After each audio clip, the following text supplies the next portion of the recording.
মাছ বানাবো, কমপ্লেট মাছ, তাজা তাজা মাছ একদম বাজার থেকে নিয়ে এসছে।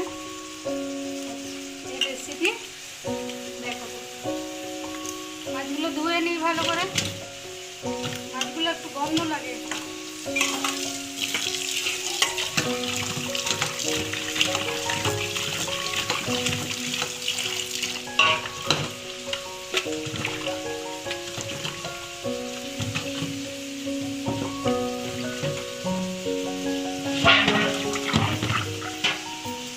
একটু লেবু দিয়ে দেবো, দিলে একটু যে গন্ধটা আছে সেটা চলে যাবে,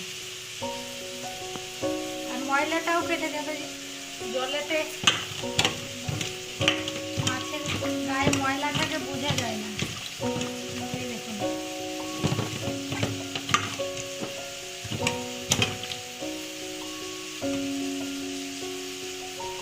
ভালো করে মাছওয়ালার গুলো মাছ কেটেও দেয় না, থেকে ভালো ঘরে পরিষ্কার করে কাটে। সব মাছ কাটতেও জানি না, তার জন্য কেটে নিয়ে আসতে হয়।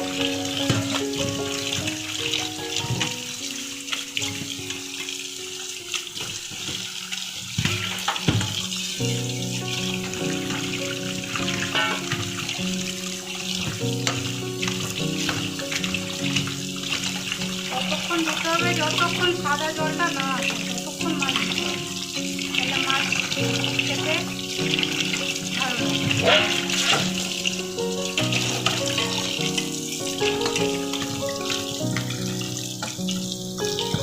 সাদা জল এসে গেছে, ময়লাটা নেই, মাছটা ধোয়া।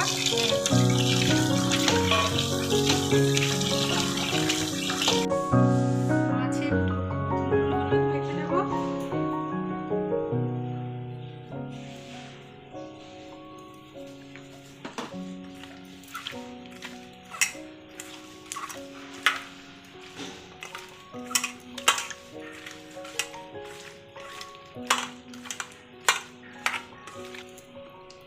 মশলাটা দেবো আমি পেঁয়াজ, টমেটো, রসুন, লঙ্কা আর এই পোস্ত আর একটু সাদা সর্ষে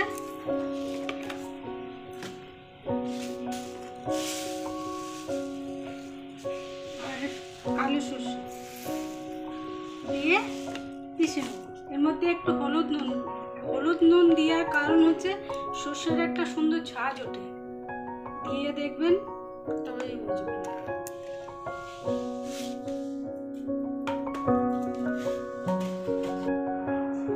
তেলটা গরম হয়ে গেছে, পুরো কড়াইতে তেলটা এরকম করে লাগিয়ে নিই, তাহলে মাছটা লাগবে না কড়াইতে।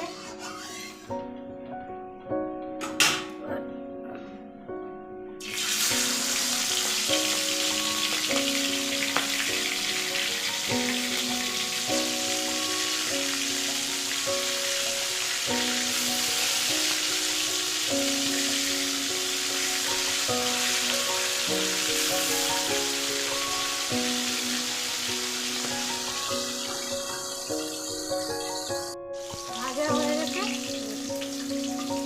কড়া ভাজা না।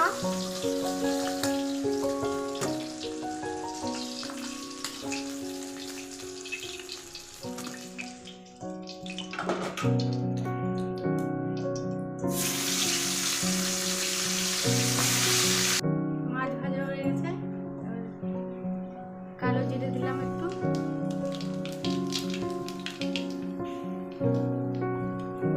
পেঁয়াজ, কাঁচা পেঁয়াজ, পেঁয়াজ বেটে দিয়েছি, আর একটু কাঁচা পেঁয়াজ দিলাম। আর পেঁয়াজটা ভালো ভাজবো না, আধা ভাজা করবো, পেঁয়াজটা এরকমই থাকে।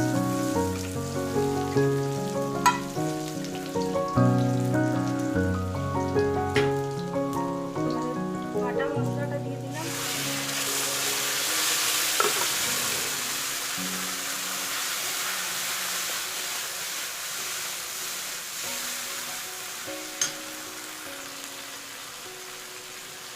হলুদ দিলাম,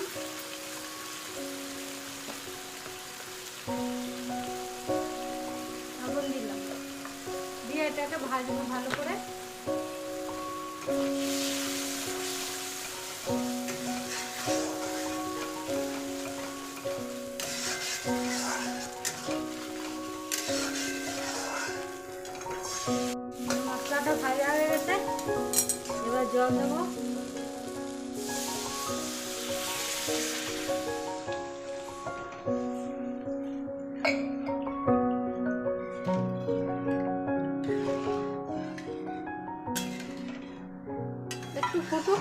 তবে মাছটা দেবো।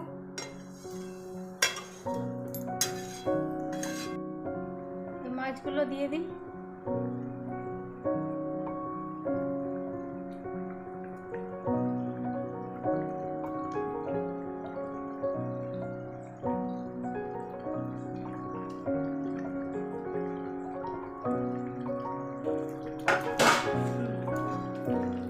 মাছগুলো দেওয়া হয়ে গেল। এবার কতগুলো কাঁচা লঙ্কা কেটে রেখেছিলাম, ওগুলো উপরে দিয়ে একটু ঢেকে দেবো মাছটা।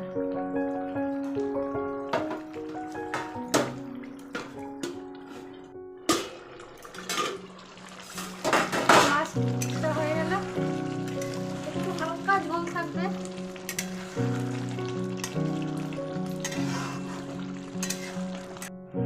রেসিপি যদি আপনাদের ভালো লাগে তাহলে লাইক ফলো করবেন, আপনারা সাপোর্ট করবেন, তবেই আগেও যেতে পারবো। নমস্কার।